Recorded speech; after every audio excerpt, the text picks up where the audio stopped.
DD4L. Yes, God. All right. So Diana brings in two male dancers on this episode named Tim and Javadrick, I believe. Yeah. And Javadrick, something like that. But anyway, they are everything. Cute boots. And so I was like, yes. And so they're really like hardcore, dirty South, real, hard, aggressive type hip hop dancers. And that's something that the girls are not necessarily used to. But Kayla, the captain, she's very excited about it. She's like, yes, I can't wait to pussy, pussy, pussy, and just throw it on the girls and get it down. And the dudes is just real aggressive. They just like, look, hopefully y'all get it, but if y'all don't, we making the cuts because it was all about the trios. Okay, so the girls had a competition where they was gonna dance in trios, and then later on they was gonna battle each other as groups, whichever team that they was going against the dolls. So they start dancing, the guys, and he was just like, I want you to clap louder than Javadrick. I want you to jump louder than me. And if y'all don't do it, it's out. So they had six girls as a total, all the like top girls of the squad. So uh they split them up into three teams. Well, no, they all danced. The guys taught them the choreography and they all, did it. And Diana was not playing. She was on it. She was just like, yeah, they gonna beat y'all. It don't make no sense. They're gonna beat y'all. She was just going off and scaring them babies. I was like, oh Lord, have mercy. Because the whole thing about this whole episode was the divas of Olive Branch, Olive Garden, and their leader, the coach, is this big lady named Neva. Now, ain't no way that Big Neva is teaching these girls these dances. There's no way in hell.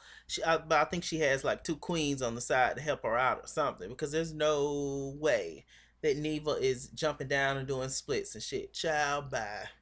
But I could be wrong. But anyway, Neva and Miss D, they have a lot of history together. They showed a scene, I guess this was last season at the reunion or somewhere. But anyway, Neva brung up the fact that Miss D had an adult history, had an adult film past. I wonder what the films would be called. Hmm. I wonder.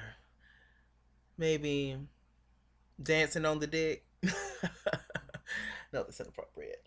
But yeah, so apparently she brought that up, and she honestly, literally can't stand Neva because she's just, well, sort of like a demon.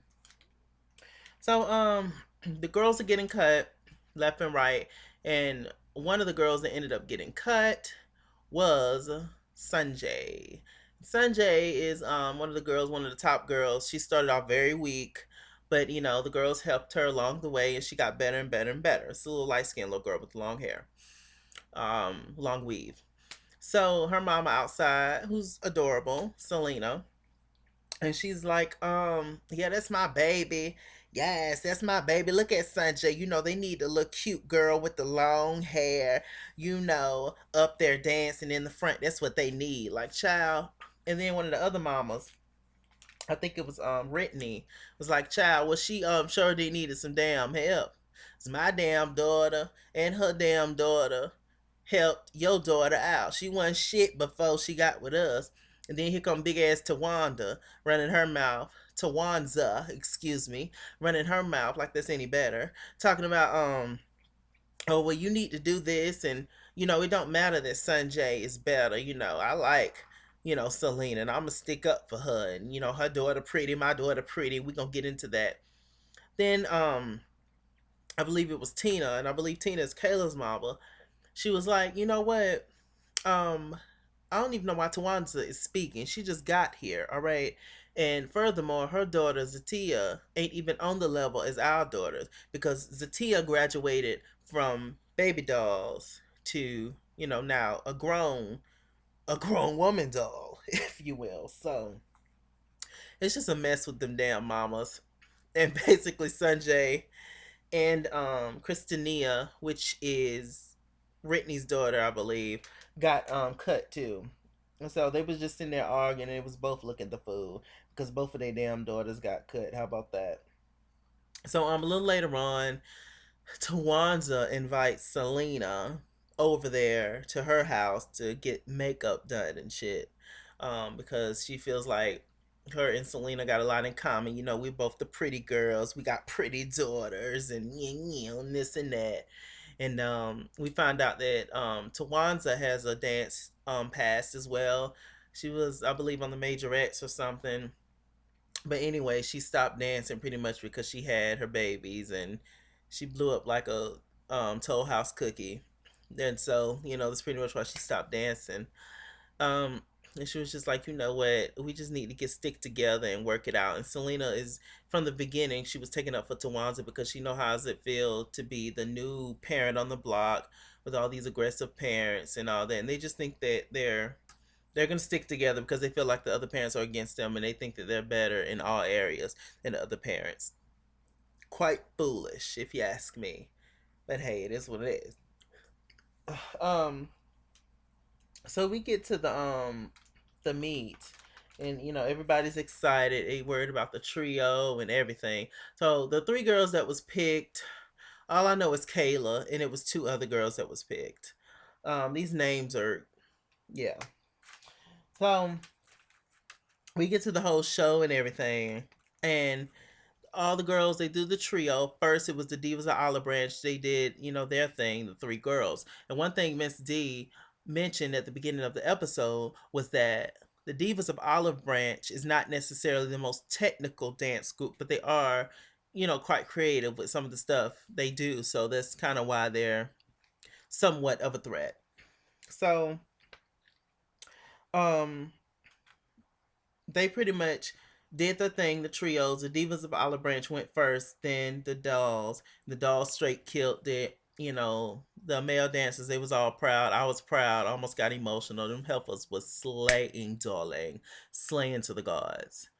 Um, so it got down to the battle, which is two dance teams on two different sides of the stage, and they just pretty much go back and forth and battle each other. So all of a sudden, Bigfoot Neva, she puts a bucket. It's a chair on the stage, folding chair. She puts a bucket on there, and it says DD4L disposal, disposing dolls for life or something like that. The bucket said, and it was just kind of offensive and highly offensive. Neva was putting down trash because the girls had on their little trash get ups and had brooms and stuff, just looking the fool. And pretty much Diana acted like she was pulling out her pants like to kiss her ass at the bucket. And Neva, that's just something that we don't do as divas. That's so highly disrespectful for a woman to do that. And backstage, the two coaches and the teams had met up, and Diana had made a joke about Neva's eyebrows and everything. But see, when you genuinely dislike somebody, you will find any and everything to fuck with them with. I don't know the whole past of Neva and Diana. Y'all let me know in the comment section that whole thing because I didn't watch first season. But it's just quite interesting as to what's really the tea with them. But Neva definitely seems like the type of person that will that's very sneaky and underhanded and would do sneaky shit to you when ain't nobody around. But when you call her ass out on shit and people are around, she'll play the victim and make it seem like you don't know, she don't know what you're talking about. You just crazy. You're just trying to start some shit with her. So anyway, the Divas of Olive Branch, they start dancing. Diana was like, they use props and brooms and all this shit to make up the fact that they're not really good dancers. And I believe that because a lot of people do that. So anyway, the Divas showed out and did their whole thing. But while the Divas was I'm sorry, while the dolls was dancing, the Divas was making comments. And Diana noticed that. And she was like, that's fucking rude. You don't do that. That shows unsportsmanlike behavior. And it's just straight up rude. Don't while somebody else is performing, respect them as they should respect you. And so Neva walked over. She was like, don't be doing that. If they dolls supposed to be, my dolls are strong. My girls are strong, my divas. If they're going to do this, if they're going to say something to them, they're going to say something back. It's just the way the hell it is. Let them argue it out. You ain't got to jump in it. And so basically, they both dance, and Neva ass ended up leaving early, which was quite interesting. Why did you leave early, Neva? if you knew that you wasn't in the wrong and you knew, first of all, the judges haven't made a decision. You don't know if you would have won or not, but you leaving early. Oh, it's my bus. I can leave. I can do that. Why you leaving? Because you full of shit. That's why you're leaving. You know you weren't going to win. That's why you're leaving. Just a mess. So, anyway, of course, the dolls ended up winning. It ended up being a happy ending. But at first, I thought it was going to be a big fight on that stage. And how they would have controlled that. With each squad got at least 12 or more girls dancing, and then the two coaches. Who the hell would have broke that up? That's crazy. So that was pretty much the entire episode. Hashtag in your face Neva, hashtag dancing dolls, hashtag DD4L, and hashtag Bring It! Exclamation point, darling. That was my review of Bring It. I enjoyed this episode. It was a lot better than this first episode. Hopefully it keeps getting better and better every week. If it does, I'll keep giving it to y'all. I'll keep reviewing it. Yes, I will. With that said, I'm Mr. Chilaki. I'm Mr. Chilaki on Google Plus. Follow me. I'm at It's King's World on Twitter. Follow me, please. I am Chase King was here on Facebook and at It's King's World on Twitter. Love you much. There you go. Bye.